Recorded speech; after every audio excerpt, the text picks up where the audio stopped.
The witch from other side. I fly for an airline and am gone 3 or 4 days at a time and home 3 or 4 days at a time.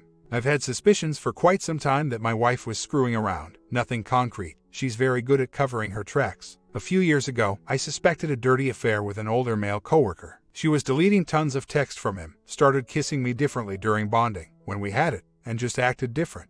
She has a history of texting men when she was younger that I discovered was going on before we wed 7 years ago. I also discovered just after getting married that she's been hiding a cocaine problem from me. She did go to treatment and was clean for several years, but I also suspect she uses prescription speed now periodically. This started around the time the suspected affair was going on with the male coworker. Her MO revolves around social media. I've noticed when I'm gone, she is up late on FB Messenger, but when I'm home she's not on there as much. There just never has been any profound this is it discovery where I know for sure. I do need to get this off my chest and see if what I'm thinking regarding the following situation makes any logical sense. About 8 months ago, I came home from a 3-day trip was doing some vacuuming in our bedroom. I noticed that our mahogany sleigh bed had moved 6 or 7 inches off of the wall. I asked my wife about this yet she denied knowing the cause. In fact, it sort of became a running joke between us that our house was haunted or something. We have a mostly non-physical marriage, and I won't go into the details with all that but only bring it up to say we rarely sleep together. As soon as I got serious about marrying her, she started pushing me away. 2 nights ago, we had a long talk about our relationship really breaking through some territory that needed to be talked about and we both felt better about things. One thing led to another and we had very passionate, very enthusiastic kind of bonding. Like we did when we first met 10 years ago. We both agreed we haven't had bonded like this in many years. Later that evening, it dawned on me to see if this action caused our bed to move. For the last 8 months I have been racking my brain trying to figure out what could cause this other than her sleeping with someone while I was away. Went to the bedroom and sure enough the bed had moved yet another 6 inches off of the wall. In 8 months' time the only activity that has caused the bed to mimic what it had done previously was our bonding that night. For the life of me, or should I say for the life of my marriage, I can't think of another cause to make that bed move like that. Any ideas? Am I thinking about this too much? Is this a smoking gun that one would feel comfortable throwing the towel in on? I know everyone on here sees lots of these posts, and I just want to say thank you in advance for any light one could shed on a very difficult time in my life. Someone asked me to expound more about non-physical marriage. When we started dating 10 years ago, we had a great physical life. In fact, I've rarely had anyone as physical as she. Gorgeous, 11 years younger than me, and with the desire of a man was a recipe I enjoyed. Then it happened, I proposed. She started turning me down more and more throughout the year-long engagement, and by the time we tied the knot we were mostly celibate. She always had an excuse, and judging by the way things were in that area prior to our getting married, I figured things had to return to the way they were when we met at some point. She eventually tells me she has no desire and blames it on hormones. She initially didn't want to go see a doctor, so getting her to do that took a while. Once she went to a doctor and went through testing and such, she was diagnosed with PCOS. I think that might be part of it, but the other issue is there's extensive abuse in her past. Definitely emotional and more than likely physical. She can't recall any of her childhood, however, has admitted to remembering bits and pieces of bad history. She says she doesn't remember who or what the circumstance or at what age. I have read and confirmed with a couple of different therapists that women who are survivors, that once they get married, bonding becomes a struggle. The survivor sees her husband as the one whom abused her, and so intimacy, both physical and emotional, goes out the window. Once I read this and talk to a couple of therapists I know, it all made sense. My company provides free counseling through our EAP, so I have called and got that set up, yet she will not go. I don't think she's being rebellious, just as terrified of opening up. This is the same person who, when the two of us went to premarital counseling, started crying just walking in the door. It is very, very painful for her to talk about anything deep. So, my beliefs are that she has a drive, yet just nothing for me. And believe me, I've done everything I can on my end. Interestingly enough, since she and I had our talk which spawned my writing all of this, we have slept together several times, basically every day. This hasn't happened in years. I'm not sure what to make of it. I do have some precautions in place at home now that I'm starting a new trip for work this evening. Does anyone know the specifics of FB Messenger? Like, is it possible to put spyware on her phone that can monitor those messages without breaking her phone? There's nothing under there. I'm the one that does most of the cleaning, so I vacuum under our bed. We have stained cement floors, and I would have seen something along those lines. She's a sharp person, and I'm frankly surprised she slipped up like this. She is a fraud investigator for an insurance company, doesn't miss anything. Has an eye like I've never seen for detail. I don't think it's been recent, as far as any activity with her and someone else. I just noticed the bed moved this one occasion. Of course, now she will be very diligent about that. Over the past 7 years of our marriage, I've spoken with numerous friends and several counselors about issues that came up. This medium is just a different angle, if that answers your question. By the way, I decided to get into my wife's Google Play and take a look. So, I got in, was only in her account for a few minutes. I changed browsers, came back and had been locked out, and when I try to log in it says the password had been changed. This is 2:30 in the morning. I guess she has her phone set up to notify her. Very strange. I found where she had purchased a picture vault app, presumably for nude pics. I of course haven't seen anything like that. I also saw an app called Hushed for calling anonymously. Several of those purchases. It's very sad and I'm in a terrible place with this. It's very hard for me to not confront her very hard. I'm on the road and won't be home till Wednesday night. I do believe it's more than dirty texting or just leading guys on. That was her mo before we got married, and of course I didn't understand this or see this until we had actually gotten married. Found out about her drug problem and started digging deeper. She likes to see how close she can get to the fire without getting burned. I think her knowing that another man wants her is enough or was enough, but I'm betting it's crossed over into bonding. I also wonder if I've just flat been deceived and she's just a serial cheater. Someone suggested I strong-arm her and sit down when I get in and look through her phone. I was thinking this already. I have her phone password, so I had thought about just when she goes to sleep getting her phone and leaving the house with it and going to my mother's house and running a search on it. I really just don't need all this right now, but you know who does. Me and alcohol don't mix. I left that mistress over 10 years ago, but this isn't good for my sobriety. I will probably sign off here for a couple days to try and focus on work and anything else till I get home. Weeks later, as people all predicted, my world imploded shortly after I got home from my last trip and last posted on here. She got careless, left an Android tablet with no protection sitting in our dining room. I waited till she went to sleep, then went through the tablet.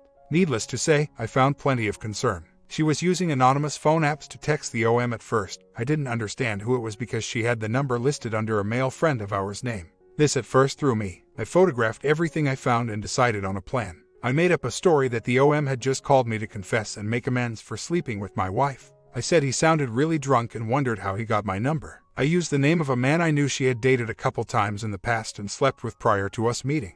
There's a couple of men like that on her Facebook until he was already on my radar. And while going through her tablet I saw where she was obsessively looking at his Facebook page. Something told me then, that's your boy. So, I went and woke her up as she was taking a nap. It was late afternoon. I told her the above story that I had concocted. I acted very upset. She looks at me and says, "What did he say?" She was trying to figure out an answer. I told her that this person had confessed to having a lot of bonding with my wife and was trying to make amends. She said, "Oh, he is an absolute drunk and we only slept together once." I'll make this short and sweet. We talked for several hours. She still has stuck to her guns that I was one time. And this was the only person in 7 years that she slept with or had an affair with. I buy none of it except that she has slept with someone else. Initially, I think the fixer in me agreed to work through a counselor and I told her what I expected. But she has shown very little remorse with the exception of the first night. This reaction has amazed me. I have been unable to eat, much of anything, not had much sleep, and quite frankly wish I would have just gone through with the divorce instead of investigating. I have access to her Android phone and could run things on it, but I just am having enough trouble with the details, and I do know. Another note, the OM, alcoholic, who has been in a lot of legal trouble. His life is in a downward spiral. People that know me and know her and have seen pictures of him can't fathom it. When I found out it was him, I was more concerned for her mental state that she would choose to be with someone like that. She also confessed to abusing prescription medications as well. She also was very obsessed with him. There's a lot I don't know, and like I said, I just don't really want to know. I sincerely want to thank everyone on here for their input. You all have been very helpful. Once again, I apologize for the delay in getting back. 2 weeks later, I'm just now able to function in somewhat of a normal manner. Marriage is tough when your spouse is home every night. So, having a spouse that travels as much as we do is just another obstacle for the institution of marriage. I think someone has to be very dedicated to the concept of marriage to make it when their spouse is gone half the month. This is just my thoughts on that, and I'm open to any other opinions, but that sort of makes sense. In my situation, I married someone that was 10 years younger. She grew up in a highly dysfunctional family. Alcoholism, emotional abuse, and let's just say other abuse. Knowing this, I proceeded anyway. The problem wasn't that she had those issues from her past. The problem was and still is that she's never acknowledged, much less dealt with any of those issues. It is painfully obvious to me that all that stuff still affects her on a daily basis, but she refuses to see that. So, you take someone like that, get married, and then leave town half the month, and what do you expect? If I ever trust someone again enough to get married, I will be more prepared to look at them from an objective point of, can she handle my being gone? Or more importantly, will she have enough value toward marriage and integrity towards herself to stop and blow the whistle when and if she starts to struggle with feelings of wanting to stray? With my soon-to-be ex, it was a done deal from the get-go. And unfortunately, I failed to see it and act accordingly. There's only so much I can play the victim here, knowing what I knew about her. Trust me, she knows. I walked out yesterday. Any suggestions on how to stop the constant obsessive thoughts of the two of them together? Unfortunately, I asked for very specific details. So, there's it going around in my head, plus the fact that she refused to work on any kind of bedroom life with us yet turns around and gives it to someone else. The humiliation that I have experienced over this is unimaginable. She and I had off-the-chart bonding for the first 2 years of our relationship. Once I proposed and we stated planning our wedding, she started pushing back. This got progressively worse into our marriage to the point that I got tired of the rejection and just shut down on her in that department. She claims that after hormone therapy, but over the past 2 years her doctor has come back substantially. By this point I was already done and I just didn't believe what she was telling me. Plus, she had put on close to 100 pounds, which just changed the dynamics of bonding. It made bonding cumbersome and uncomfortable on the rare occasions we did sleep together. Here's an article about the effects of childhood trauma on marriage and adult relationships. It's actually quite fascinating. Comments: start retraining your brain. You got royally played by a seasoned user and gold digger. She was never who you thought she was. Make sure her family and yours are fully informed as to what she did. Other than that, you just have to push through it. Your psyche and body must process the pain, so just let it process. Let go of the control. You cannot control your healing. All you can do is eat right, exercise, get as much sleep as you can and go to therapy. It's all you can do. OP responds: a month later, I'm actually doing pretty well. I have filed for divorce. I moved out and moved on. I have had to take time off from work just to get my head straight. My comment: OP did not provide much update because he did not want to share the details, but it only took him a few months to improve his life and things will get better in his life after this. Story 2. My marriage hasn't been great for years. I often thought divorce would solve a lot of issues. Been together about 16 years, have a 5-year-old son, and although things haven't been great especially the past couple years, I insisted we go to counseling but he didn't show up half the time, and then when our therapist told him he needed to start his own personal therapy as well, he never did. I hung in there because of my son. My husband wasn't abusive per se. He did pick at a lot of things he felt I wasn't doing right, aka his way or the highway, and I felt unloved, not secure emotionally or financially. He has made some really bad choices while we've been together and has never really understood why he does it or how it affects the family, unheard, and taken for granted. We didn't hate each other, we weren't throwing things or fighting, but we weren't talking or anything else. I had given up on trying to make him go to counseling, etc., so I checked out and he withdrew. I have tried everything I can think of that is in my control to help us, but it has been like pulling him along like a dog that doesn't want to go for a walk. Then in January he confessed to cheating, a one-night stand the week prior, and then about 4 weeks later he said to me that he wasn't happy and that he wanted to divorce. Even though I have been the one that is wronged in my opinion, he doesn't really see his responsibility, and at all he says that he thinks that he did do everything he could to make it work. We are still cohabitating while we work out some financial stuff, like getting an equity loan to pay off credit card debt, refinancing my car loan, so he can move out. Yet when it comes to actually doing any of this, even though he wants it, he doesn't come home because he is too busy drinking with friends. He has agreed that my son and I can stay in our house for now and that he will move out. Rent is very expensive where I live, so we have to do this all to make it work so he can move out. This past weekend I reached my breaking point. The pain, guilt of what I would be doing to my son, etc. all got to me, and I reached out and asked him if he thought we might be able to make it work if we put in the work. He was adamant that he didn't think we had a chance and that he still wanted to divorce. Although devastating, I honestly think that I would do whatever I needed to do to keep our family together for my son's sake, while not taking care of myself at all and continuing to put everyone else first to keep the peace. So the universe is making my husband do it so that I don't have a choice in the matter. It's not that I don't think I won't be happy or divorced, it's that I just feel so guilty about the effect this is going to have on my son. I am terrified about what my finances are going to look like, and the idea that my family will be no more and I will be a single mom. Divorce sucks. It is a death that is stigmatized. You feel like a failure, a loser, like you have no control over your own life and you are riddled with guilt. He has always been able to rely on me, to my detriment, and even though he told me that we have taken each other for granted, I think that after all these years he takes for granted that I am the steady, reliable, won't hurt a fly one. Right now, he has the best of both worlds. He came home after hanging out with friends to find my son and I cuddling on the couch watching TV,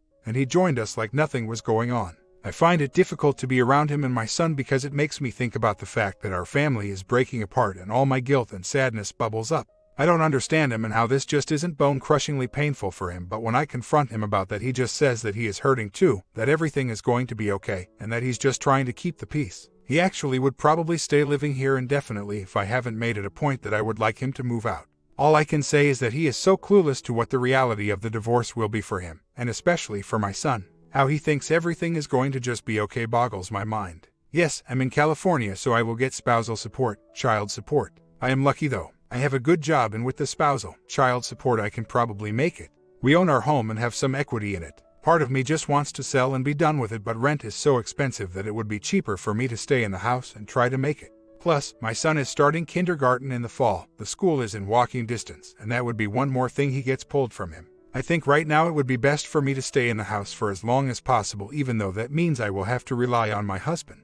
It's scary because although he has a good job as well and makes more than me, he doesn't always make great decisions about finances and work. I went to lunch with a good friend today and she pretty much said what you said in your last sentence. That he wrecked this, doesn't want to repair it, and that he isn't taking responsibility for it. I need to lay that at his feet and not mine. I am trying really hard to hold on to that. You are so right, but it is so hard. I have so much guilt about how this will affect my son, but ultimately my guilt isn't going to make this situation any better for my son. I am trying to hold on to this thought as well. I guess I just need to start the process myself. It will be like every other thing in our marriage. I will have to take responsibility for it and get the ball rolling. I honestly don't know who I am married to. I am fortunate. I have a career and a good stable job, although he makes more than I do, so he will have to pay me spousal and child support more than likely. He just hasn't always been consistent with work and finances, so relying on him to be stable financially so that I can remain stable worries me. I know in my heart of hearts that I will be able to do this, to make this work. Shoot, I've had to be resourceful over the years to keep our lives together. Doing it for myself should be easier, I guess, but the unknown scares the crap out of me. I do have a therapist and I am going to start seeing her regularly again on Monday. She hurt herself right after this happened, so she hasn't been able to see clients, go figure. I also went to see my doctor this morning and got my antidepressants increased and meds to help me when it gets really bad. I am hoping that this helps at least a little. You are so right as well about what my son will learn from him and about what marriage is. There is a little voice in my head that keeps telling me that. I don't know what I am sadder and more distressed about.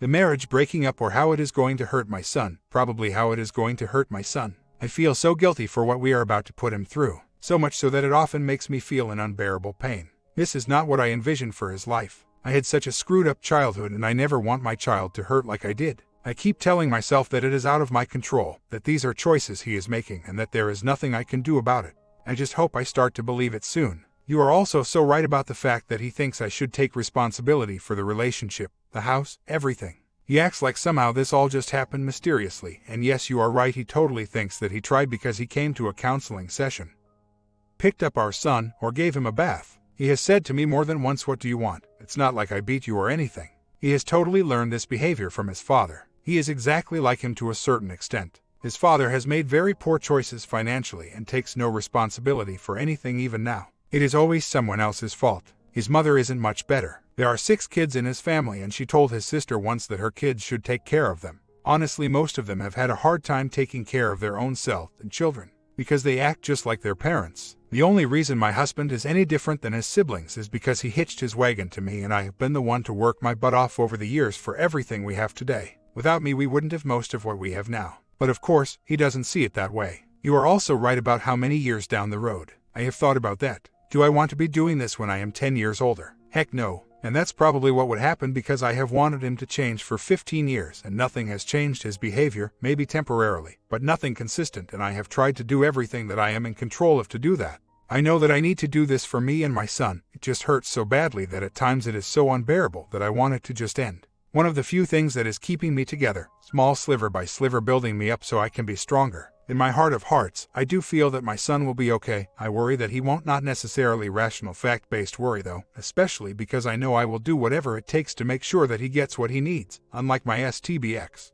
How old were your kids when you divorced? I feel like it is better to do it now while he is young than wait and do it when he is older. Would be harder on him, I think. I work with so many successful males that come from single-parent homes that I know that if I do it right, he will turn out okay. I just feel like I failed him. I couldn't provide the family that he wants or needs. But I need to stop taking responsibility for all this. My STBX is the one that cheated and won't put the time in. I am trying to focus my energy on taking care of myself and my son and saying over and over that this isn't on me. I don't know what I think about the not wanting to reconcile and the other woman. I have asked him over and over again if there is someone else, and you would think that if he came clean about it the first time that he would now. Plus, I can usually tell when he is holding back, lying. But I have been wrapped up in my own sadness and grief, so I am not sure if I could tell right now. No matter what I think, he is seeing someone or he is not. It really doesn't change anything for me. It would just hurt more, so maybe it's better that I don't know. What I know is that he doesn't want to try and therefore we will divorce, and although I would rather be in physical pain than what I am going through now, I need to do my best to accept that this is happening and work through the pain.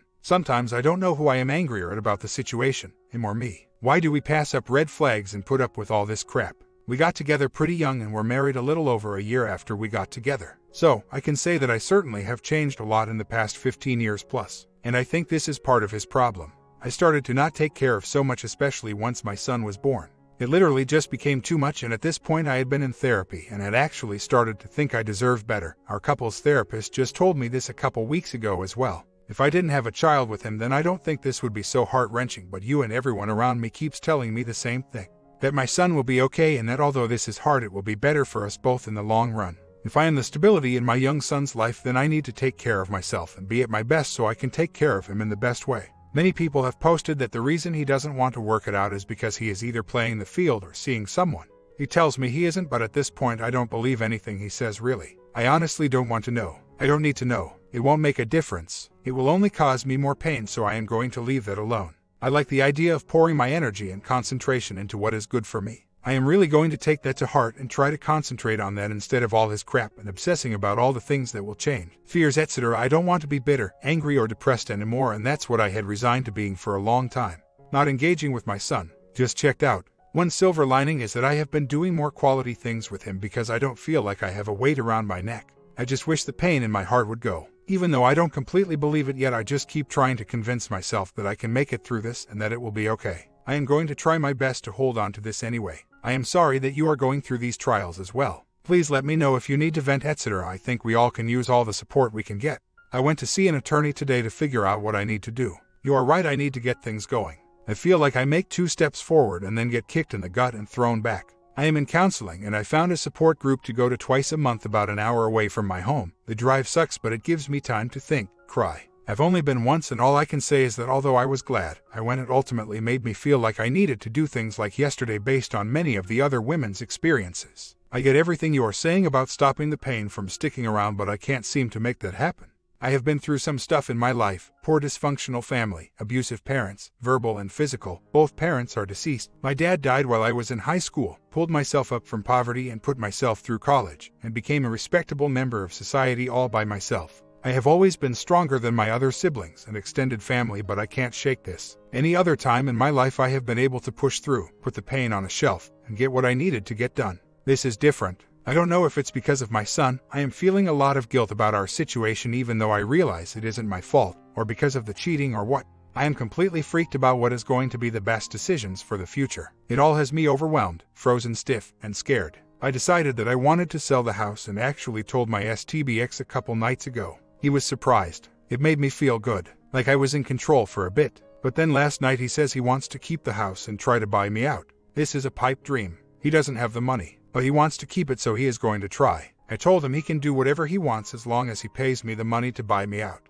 Either way, I would be free to start over. We are going to have to sell, unless he wins the lottery. He is living in his dream world as usual. I have always done all the heavy lifting in our marriage, and now I am not doing anything that isn't for me or my son. So, he has a rude awakening coming. But I don't care. He made this decision, not me, and now he has to suffer the consequences. He has never appreciated everything that I have done over the past 16 plus years to get us where we are today. He is delusional. He is going to see soon all that I did to make his life so easy. Too easy. But that's the past. I am going to continue with the divorce process and moving on with my life and my son's. My comment: I wanted to show the other side of divorce today. What you guys think about this OP's future? You got to be happy about your relationship to move forward, and it seems both of these OP are chasing something better. Subscribe and comment down if you like these too, and I will see you in the next one.